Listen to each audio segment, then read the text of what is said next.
All right, part three. Um, 2 nights ago. All right, man, this story is gonna be a hard one to tell. 8 years ago, my life got wrecked. I had a 4 acre property, and I had another house in Aurora, 4,200 square feet,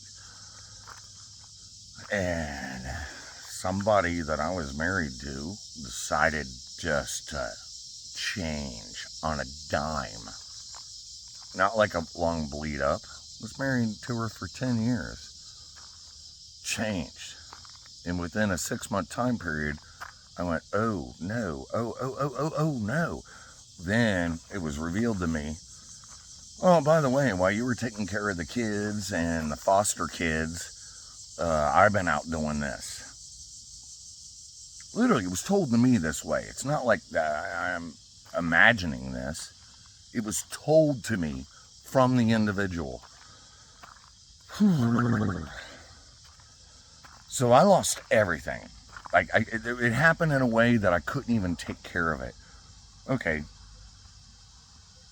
on me, on me. I should have been more of a master of my house, or house is. I wasn't.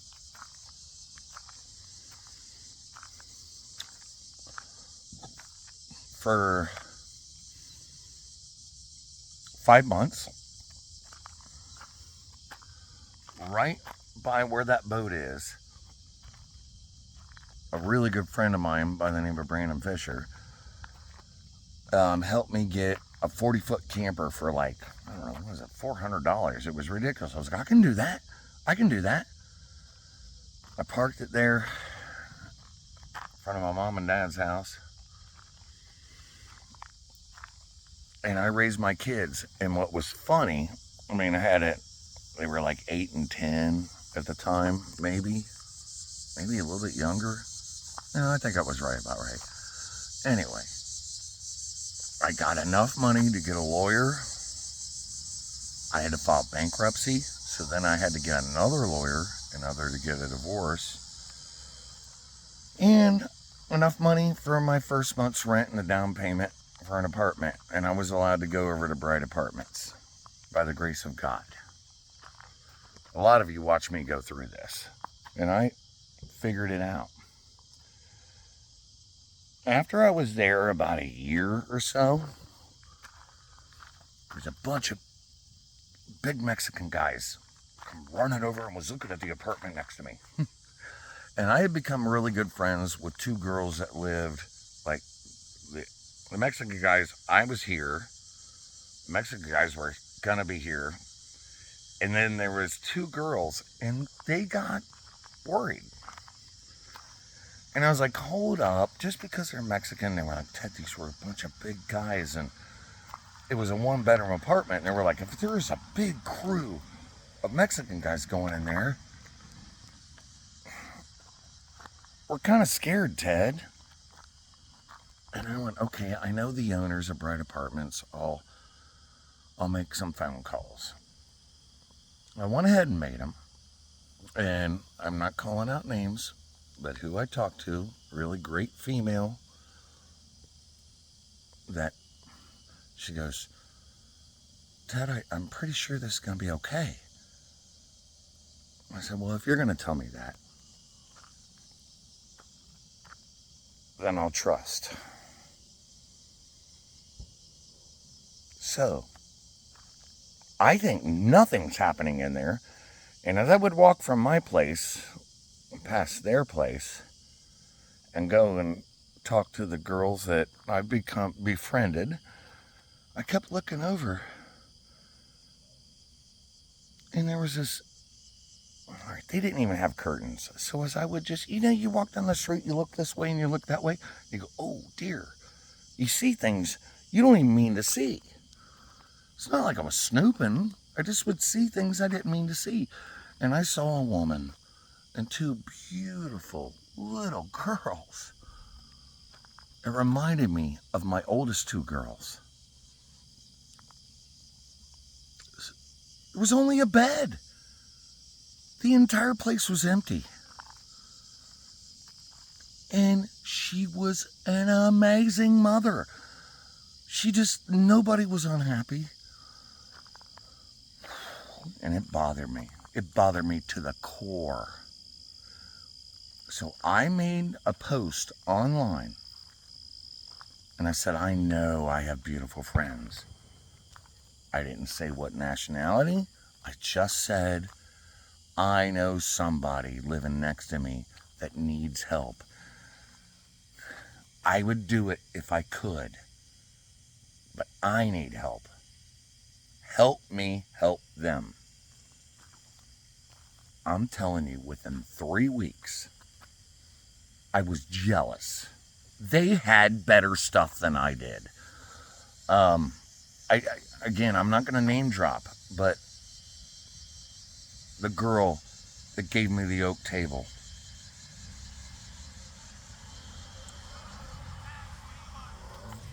the friend of mine that used to watch me practice out at South Dearborn, gave a couch, a TV, high definition antenna.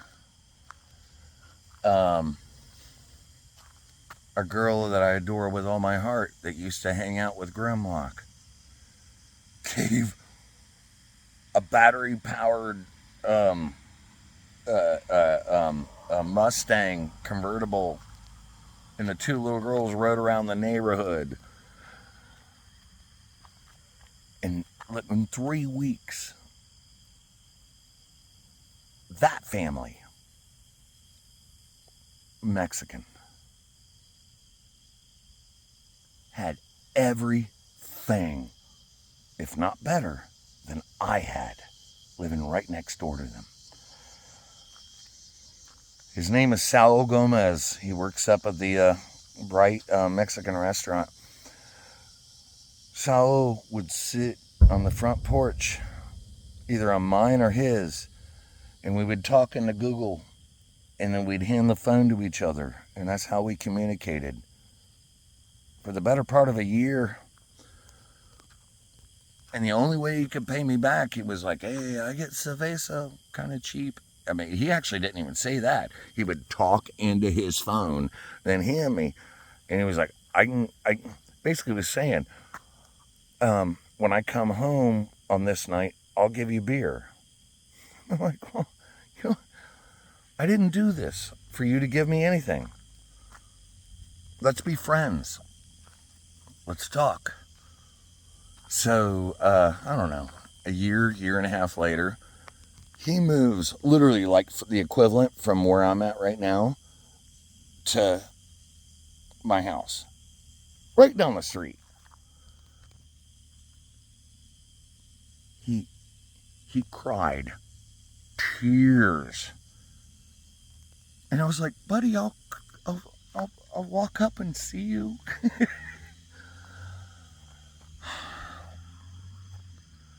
Through the years, we've maintained contact with each other. All right, by the way, my mom found out about this, and my mom loved it with all her heart. My niece knows Spanish very well, so my mom brought my niece over to their house, talked Spanish with them, then found them a church that also speaks Spanish so they could go to church.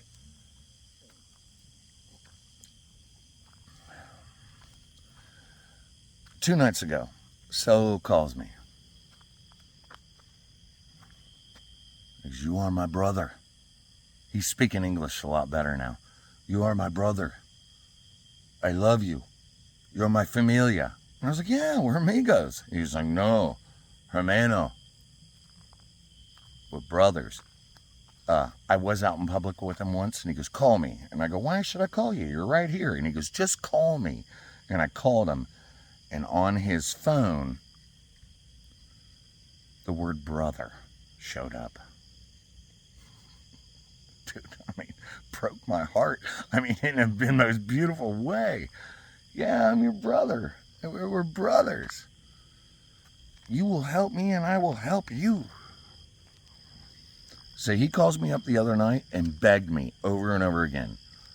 My daughter's down at across from Hidden Valley. They just changed the name of it. It's called Vela Camino or whatever. I'm not really good at this on the Spanish speaking part. You bring your mother. I want you to celebrate my daughter's birthdays with us. I'll pay. And I kept saying, no, you don't have to pay for, I'll pay. I mean, he was insistent on it. So I went in and told my mom. Mom's like, my mom's 90. All right, she just turned 90. She's like, oh, I don't know if I can. Then she got to thinking about it. She calls me back up and she was like, Ted, let's go. All right. So my mom got to ride in my convertible right down the street. We show up. They ordered for us the perfect meal for both of us. And between Saul and his buddy Ivan, and I don't know if you guys know Ivan, if you know who I'm talking about, he's, man, I dig this guy a ton. And my mom instantly was like, Ivan's a good looking guy. And his girlfriend, a supermodel, gorgeous. So literally, and my mom was like, oh my gosh, two of the most beautiful human beings I've ever seen in my life. and we had a great meal. We had some cerveza, and there was entertainment right in front of us.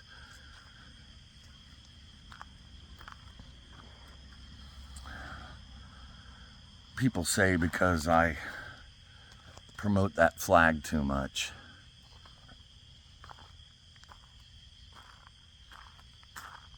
that I'm racist. I'm not going to tell you the other things about me, but this one's worth telling. Because in case you're not this person, maybe you should be. All right, I voted for Trump. Right? I mean, all right, whatever. I've had conversations with these people, and they completely agree with me. But if I talk to the wrong people online, I'm a racist. Typity, typity, type.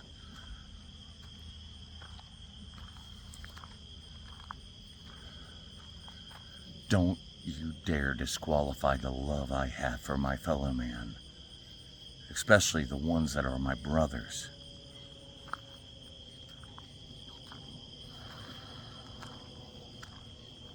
So here we are.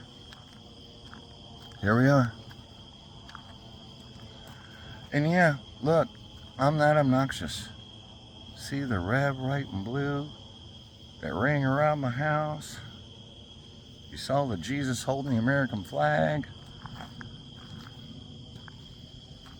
Hold up. You ought to look at my ingredients. Quit acting like there's other ingredients involved. And look at the meal that I'm trying to cook. Then, that's what I tell everybody. People try to say there's a God and not a God. Well, there is a master chef. Oh, I'm doing it wrong. Out there. And if you focus in on one ingredient, math, science, Darwinism, you focus in on one ingredient, stars, you focus in on one ingredient, you are not only going to miss the chef. No, you're not only going to miss the meal. If you focus in on an ingredient, you're going to miss the meal. And then you absolutely are going to miss the chef. You start complaining about paprika, cinnamon, lactose intolerant, or you're going to miss the meal that is offered to you. I know it sounds ridiculous, but in my way, it is the most beautiful thing I possibly could tell you. Now I'm going to go home and I'm going to talk to my friends and I'm going to pray for them as I always do.